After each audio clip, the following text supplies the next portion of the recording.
आपका क्लास हुआ था तो उसमें मैं पूछने वाला था कि जैसे कि आपने बताए थे कल के क्लास में शाम को कि वैष्णव लोग अगर कृपा करते हैं किसी के ऊपर तो उसको ले जाके गुरु के पास छोड़ देते हैं। हाँ, और उसके बाद वो गुरु की सेवा करके अपनी श्रद्धा को विकसित करता है। लेकिन ऐसा देखा जाता है कि वैष्णव लोग गुरु के पास लेके जाते हैं कि गुरु जी से दीक्षा ले लो और बाद में हमारी ही सेवा में आप लगे रहिए, आपका सब कुछ हम पार कर देंगे आपका। तो इसको सिद्धांत के हिसाब से कितना सही है, क्या माना सिद्धांत जाए? दो होता है। आजकल देखो, आप मुझे बोल रहे तो मैं बोल रहा हूँ, बुरा मत मानिए, इसलिए मैं बोलने के लिए डरता हूँ। जब बोलता हूँ तो खुलम खुला बोल देता हूँ। ये होता है, वैष्णव लोग का काम क्या है, गुरु लोग का काम क्या है। जैसे शिक्षा गुरु बोलते हैं ना, पद्म प्रदर्शक गुरु बोलना चाहिए, शिक्षा गुरु नहीं बोलना चाहिए। शास्त्र जो टर्म है, शिक्षा गुरु वैष्णव सब तो शिक्षा गुरु है। और शिक्षा गुरु अगर बोलते हैं ना, शिक्षा गुरु का मतलब हो जाता है वो शुद्ध वक्त। शिक्षा गुरु है कृष्णर महांत स्वरूप अंतर्जामी भक्त श्रेष्ठ, यही दो ही रूप। अगर वो शिक्षा गुरु हो जाएगा, वो कैसे बोलेगा तो गुरु का सेवा मत करो? इसका मतलब वो कंडीशनल स्टेज में है, वो टीचिंग दे रहा है। इसलिए हमारा गुरुदेव बोल रहे हैं, दो शिक्षा गुरु होते हैं। एक कंडीशनल स्टेज में वो शिक्षा भी देता है और एक लिबरेटेड स्टेज में शिक्षा देता है। आप जो प्रश्न कर रहे हैं ना, वो कंडीशनल स्टेज में है। वो बोलता है तो गुरु से दीक्षा ले जाओ, मेरा कंट्रोल में रहो।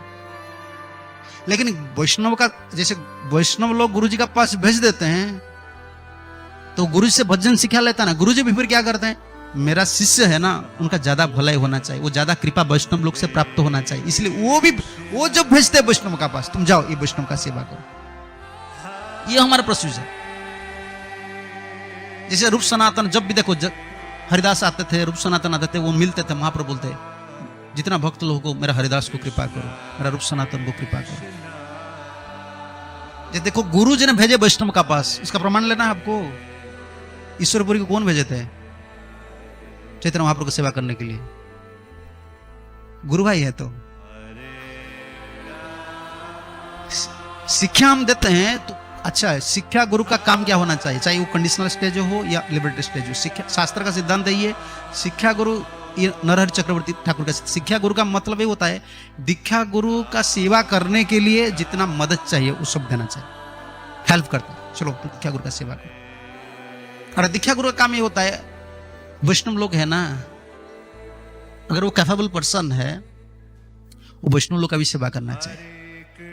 लेकिन पहले दीक्षा गुरु का सेवा एक प्रिंसिपल है। मैं पर्टिकुलर अभी क्या चल रहा है मैं नहीं बोल सकता हूं, क्योंकि हम जब बैठते हैं ना, हम वैष्णव प्रिंसिपल बोलना चाहिए। वैष्णव प्रिंसिपल यही है। किस केस में क्या हो रहा है पर्टिकुलर मैं नहीं बोल सकता। जैसे जीव गोस्वामी का पास भेजे कौन? दुखी कृष्णदास को उनका गुरुजी ने भेजा, जाओ। वो जब आ गए और राधारानी का नूपुर प्राप्त कर लिए, नूपुर बोलते हैं ना हिंदी में, हाँ? तो उन्होंने मना किया, किसको नहीं बोलना। तो गुरु आए, फिर गुरु जी को नहीं बोले गुरु जी को। गुरु जी पिटाई की है। देखो, इस स्थिति में आप क्या बोलेंगे, कौन सा सिद्धांत लगाएंगे? वो उनका दृष्टि से दो सिद्ध भक्त है। अभी मेरा गुरु जी ने मुझे उनका अधीन में दे दिया है, मैं अभी उनका अधीन में हूं। ये भाव होता है, ये बहुत बड़ा भाव है। अंतर नहीं देखना चाहिए। लेकिन आजकल हम मैच्योर्ड नहीं है, क्या बोलते हैं, और दूसरा अभिलाष है। और नरहरि चक्रवर्ती ठाकुर यही बोल रहे हैं कि जैसे आप मान लीजिए कोई सुपुत्र है, सुपुत्र समझ रहे हैं ना, अच्छा लड़का है, वो पैसा कमाता है ना, वो लाकर पिताजी का सेवा करते हैं। जो कुपुत्र होता है, पैसा कमाता है, खुद ही खा लेता है। हमारा शिक्षा परंपरा ही है। हम शिक्षा लेते हैं, किसी वैष्णव से हम शिक्षा लेते हैं, सांप्रदायिक वैष्णव से गुरु जी का निर्देश हम लेते हैं, फिर वो जो शिक्षा करते हैं ना, आकर गुरु सेवा करना चाहिए। नहीं तो सुपुत्र हम नहीं।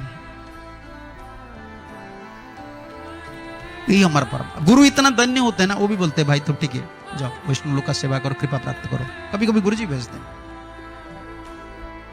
ये जो इंटरेक्शन है ना, ये बहुत एलिवेटेड स्टेज पर होता है। हम लोग कंडीशनल स्टेज पर है ना, तो हम कंट्रोल करने का कैपेसिटी हम लोग का ये अच्छा नहीं है। इसमें हमारा भलाई ना, तो हमारा भलाई होगा। ठीक है, हम जिनको शिक्षा दे रहे हैं, हम मुक्त है क्या? हमारा अनर्थ नहीं है क्या? तो हम उनको कितना कितना दूर तक ले सकते हैं? हम जितना दूर तक है उतना दूर तक ले सकते हैं। उसका बाद उसका हालत क्या होगा? अगर हम प्योर नहीं है, हमारा ऊपर उनका डाउट आ गया, उनका भविष्य क्या होगा? हम कभी सोचे हैं? हम कभी सोचे हैं? मैं प्रभुपाद का पढ़ा था कन्वर्सेशन, प्रभुपाद मुझे बहुत याद आया, इसको इसी बार बार दोहरा रहे हैं।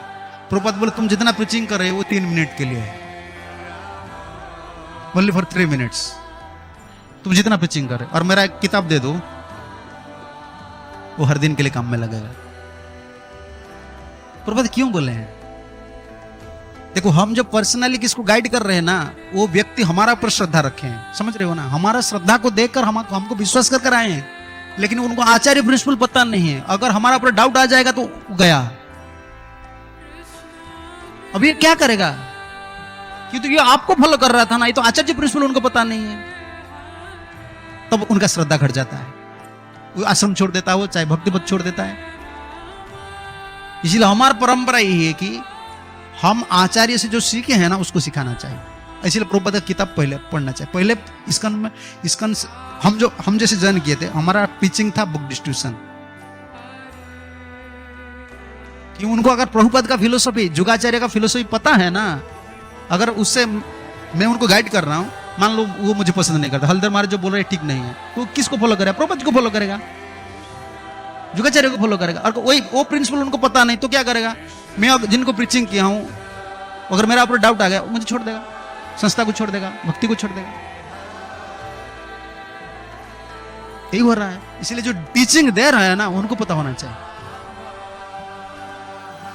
शिक्षा गुरु हो, ठीक है, वैष्णव मात्रा की शिक्षा गुरु हो, लेकिन तुम कौन सा स्टेज में हो ये सोचो। तुम गाइड कर सकते हो? तुम अगर छोड़ देंगे तो कितना भक्त का जीवन बर्बाद हो रहा है। तुम उनको लाए थे, तुम तो कोमल श्रद्धा स्तर पर हो, और तुमको जो फॉलो कर रहा था वो क्या, उनका हालत क्या होगा? तुम तो छोड़ दियो, वो भी छोड़ देगा। वो छोड़ता नहीं है, भूत बन जाते हैं, समझ रहे हो ना? भूत जैसा है ना, जो कर्मी जीवन छोड़ दिया और भक्ति में नहीं टिक रहा है, वो ना तो क्लब जा सकता है ना मंदिर आ सकता है, वो सी बीच नहीं जा सकता है कि कीर्तन को नहीं आ सकता है।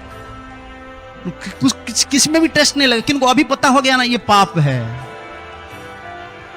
और माया क्या है तब पता चलता है ना। हम तो माया क्या है बता दिया, लेकिन कृष्ण क्या है पता नहीं। हमको पता नहीं, हम क्या बताएंगे? तब वो क्या करेगा? अभी माया को भोग नहीं सकेगा, कृष्ण का सेवा भी नहीं कर सकेगा, बीच में फंसा है। इसलिए भाई जितना अधिकार हो इतना गाइड करो। तुमको ज्यादा पता नहीं तो बोल दो, प्रभुपाद के प्रॉपर ग्रंथ पढ़ो, प्रभुपाद का कथा सुनो, समझ रहे हो ना? ये जगत गुरु बनने का आइडिया फेंक देना चाहिए। मैं तो ऐसा बोलता हूं भाई। इसमें नुकसान कितना होता है, कितना डिवोट। देखो, एक जुगाचार्य को फॉलो करता है ना, वो एडवांस नहीं होता है ना, वो फॉल डाउन नहीं होता है। प्रभुपाद से लेटर प्राप्त किए प्रभुपाद के शिष्य लोग, देखो मैं कितना डिवोटी पूछता हूं ना प्रभुपाद के शिष्य लोगों को, आप प्रभुपाद देखें? बोले नहीं, प्रभुपाद हमको लेटर दिए थे। वो मानन करके आज तक जिए हैं, ऐसा भाव है उनका अंतर में, एक लेटर। और हमको गुरुजी कितना बात, ये मंत्र देते हैं, कान में मंत्र देते हैं, कथा देते हैं कान में, बिल्कुल, फिर कान में भी वो क्या बोलते हैं, ईयरफोन देकर 24 आवर खाते हैं, सोते हैं, बाथरूम जाते हैं, कान में भी गुरुजी का बात, फिर भी श्रद्धा नहीं। बोलो डिफरेंस क्या है? हम भाई कंडीशन स्टेज में हमको बता देना चाहिए, तुम पढ़ो आचार्य बार का वाणी सुनो, और हम भी आचार्य को फॉलो करेंगे ना, ये हमको फॉलो करेंगे तो आप स्पेकुलेट करेंगे, थोड़ा इधर उधर घुमा देंगे ना, हमारा जीवन बर्बाद होगा, उनका जीवन ही बर्बाद। प्रीचिंग का मतलब, मान लो तुम एक छोटा गुरु हो, समझ रहे हो ना? प्रीचिंग में जब आप निकलते हो ना, लोग आपको गुरु समझेंगे। तो अगर सचमुच आप गुरु को फॉलो नहीं करते हो, क्या हालत होगा आप सोच लीजिए। ये वैष्णव सिद्धांत सब पता होना चाहिए, और स्पेशली आचार्य का टीचिंग, नहीं तो उनका नुकसान हो जाएगा जीवन। कहते नहीं होता है। इसलिए प्रभुपाद की किताब पढ़ना चाहिए। किसी का बात सुनने से पहले भी आप क्लास में भागवत सुन लो, लेकिन प्रभुपाद का किताब कंप्लीट करना, जीवन में 3 बार कम से कम कंप्लीट करो। जो दीक्षित हो गया ना, कम से कम ट्राई करो 3 बार। श्रद्धा इतना जल्दी जीव का नहीं होता, डाउट आ जाता है। बार बार सुनना चाहिए, बार बार सुनना चाहिए, तब तो हम जो सुन लेते हमारा तो विश्वास नहीं, जो बोलने वाला का तो विश्वास नहीं, करने वाला का क्या आएगा? ट्रांसफर फेथ, प्रीचिंग का मतलब क्या होता है? फेथ का ट्रांसफर, शास्त्रीय श्रद्धा ट्रांसफर होता है हमारा अंदर। तुम्हारा तो श्रद्धा नहीं है, तुम सिर्फ पढ़े हो, तुम्हारा नॉलेज में कुछ है, तुम नॉलेज बोल देते हो। तुम जब नॉलेज बोल दिया, उनका नॉलेज भी उनका मन में रह गया, भीतर गया क्या? तो भीतर जब डाउट आता है, मन उनको काउंटर नहीं कर सकता है, तो वो क्या करेगा? पजल हो जाता है माइंड। इसलिए प्रभुपाद का किताब पहले पढ़ो, किताब, लेक्चर, कन्वर्सेशन पूरा कंप्लीट करो, तब टिक कर आप रहेंगे। हम 25 साल हम तो सन्यासी बन गए, अभी तक हम जब सुनते हैं ना, हमको लगता है अरे कितना बड़ा बात बोले प्रभुपाद। धड़म धड़म आप कुछ करते हैं ना, दिमाग काम नहीं करता है। देखो थोड़ा बहुत कुछ हो जाता है ना, हम सोचते हैं नहीं इसका में ऐसा चल रहा है, मुझे नहीं रहना है, ऐसा होता है कि नहीं? अब प्रभुपाद ऐसे एक एक स्टेटमेंट देते हैं, पागल बना देते हैं। नहीं, spiritual life means it's not easy going path, spiritual anxiety, Prabhupada से फुल ऑफ स्पिरिचुअल एंजाइटी। आपको एंजाइटी लेना है, शादी करेंगे एंजाइटी लेने की नहीं? आप ब्रह्मचारी है ना, अगर शादी करेंगे एंजाइटी नहीं लेंगे? 100% एंजाइटी लेना, इधर 100% भी एंजाइटी लेना है। बाबा जी बनेंगे ना, 100% एंजाइटी लेना है, स्पिरिचुअल एंजाइटी। प्रभुपाद बोलते ये टर्म कहां से आपको मिलेगा? हम सोचते हैं आनंद में रहूंगा, प्रभुपाद बोले नहीं, आनंद नहीं, स्पिरिचुअल एंजाइटी। इसको सुन लेते ना, फिर सांस थोड़ा आ जाता। हाँ, अरे प्रभुपाद शिष्य लोग ऐसे सुने हैं ना, इसलिए चैलेंज ले रहे हैं। आचार्य टीचिंग का बहुत जरूरत है। दूसरा किताब पढ़ने से पहले प्रभुपाद का किताब पहले फिनिश करो, ठीक है ना प्रभु जी? हाँ,